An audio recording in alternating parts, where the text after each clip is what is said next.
Hello there and welcome back to Minecraft Challenges. With the release of 1.20, we thought it would be fun to do a challenge based around the Trails and Tales theme. The goal of this challenge is to find a trail and collect as many items as possible from suspicious gravel. When you use a brush on a sus block, and just for clarity I'll be calling them sus blocks from now on because I just want to avoid constantly slurring my way through the word suspicious. Anyway, as I was saying, when you use a brush on a sus block, you either get a common item or a rare item. Common items are 1 point, rare items are 3 points. Rare items include music discs, sherds, and yes, archaeologists decided to call shards of pottery sherds, because why wouldn't you? And smithing templates. As always, the full rules and details can be found below. The starting items for this challenge will be 1 netherite spoon, 1 netherite pick, 1 brush, 1 clock, and 64 torches. Or if you prefer, you can give yourself night vision instead of torches. It's up to you. I just prefer torches. Torchman! Now to add a bit of a twist to the challenge, we're going to add efficiency 5 to both the spoon and the pick. We're doing that to add in that little twist of consequence if you start rushing things. What's a good trail search without breaking a few blocks you didn't want to?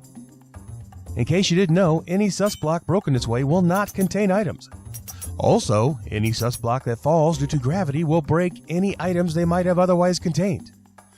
Archaeology is meant to be a slow and meticulous process, and rushing things equals breaking things. And now that we have all our starter items in hand, all we have to do is move into survival mode and then reset the time to the beginning of the day. The reason we have the clock is that we only have until nightfall to collect our items. We reset the time so we can take as long as we need to get the rest of the setup done and not be shorted on how long we have to do the search. Right now I'm just clearing the area around the trail entrance to see how big it is.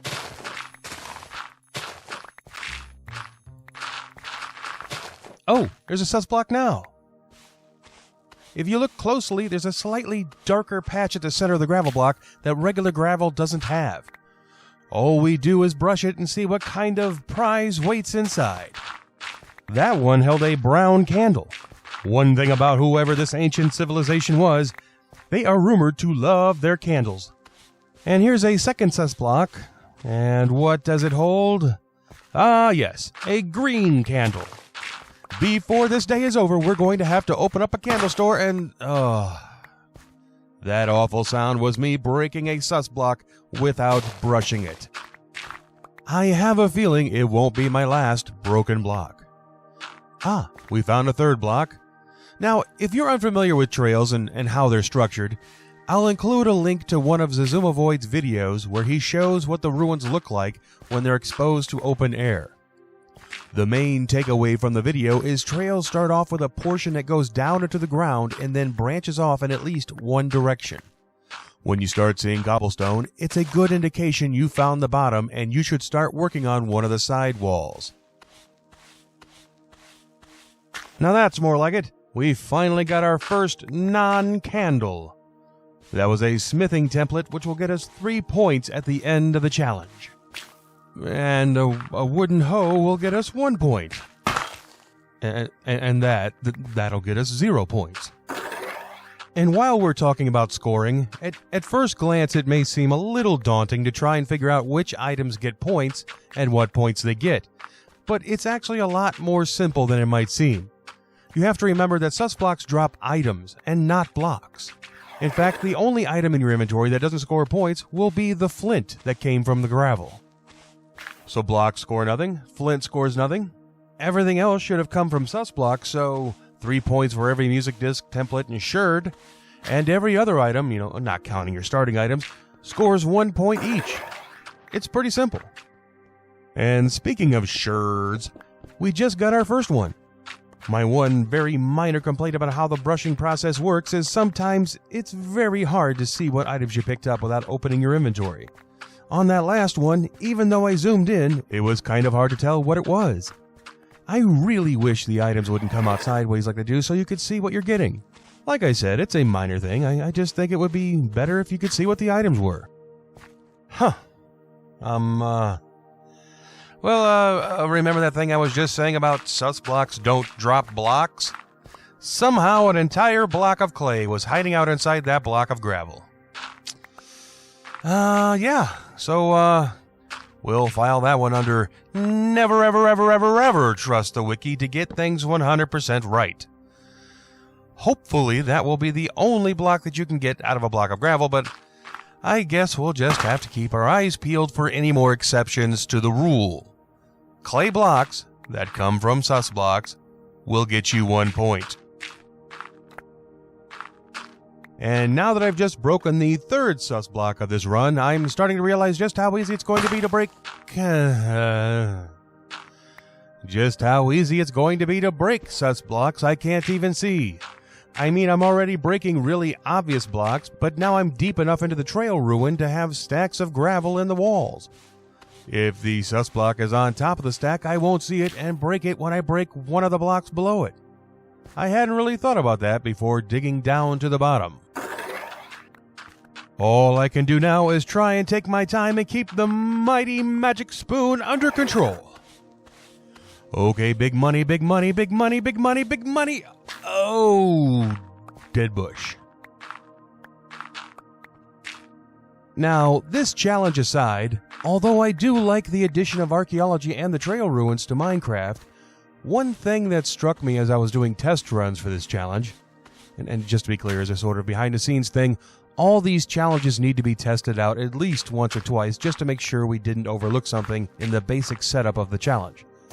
An example would be the Living in Darkness challenge, where I discovered that while the locate command tells you the rough location of the nearest structure, in that case the ancient city, it didn't teleport you down to the Y level the city was at. So it took some playtesting to realize that Y-21 will always place you just inside the city. Anyway, I like archaeology and I like the idea of the trail ruins, but testing showed me just how extremely rare these things can be to find in survival.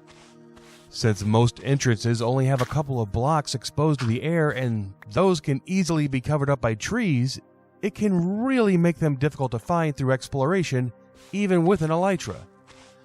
I'm not sure what to suggest, but in my admittedly limited testing, I was having difficulty finding a trail every 1,000 blocks. So if you find one, the second one could be 2,000 blocks away, easily. That seemed a bit too rare, but time will tell. Maybe I just had a bad seed. It's hard to gauge from just encountering them in a challenge like this, but that seems like a lot of ground to cover. I love to explore, but I'm not sure I love to explore that much. And now that I'm off my soapbox, it really is nice to find large clusters of suspicious gravel. What did I tell myself? Sus blocks, like I just did. Each one feels like a little lottery ticket. Sometimes you get a winner, and sometimes you get a dead bush.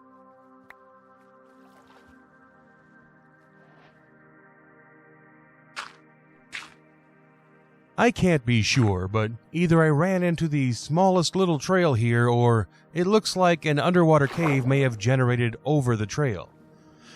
I wish I knew more about the order of operations in Minecraft. What I mean is, does it generate the structure locations and then the caves, or the caves and then the structures? You can sometimes see glitches where the world was generated with one structure and then another one overrode it, so there must be an order of operations that Minecraft performs. I just have no idea what it is. It's just how my brain works. Always trying to figure out the puzzle, even when there may not be a puzzle to figure out. Well, I think we can safely say I've found all the sus blocks over here. I guess we'll have to go back to the beginning. Maybe if we dig through this mud brick wall, I'll find a basement or something. I know one of the structures has a basement, but it doesn't look like this one. I really thought when I originally saw that ladder, it was going to show me a tower or an entrance to a basement, but I'm not seeing anything to make me believe either of them exist. Come on, gotta find a sus block, Oh, good lord.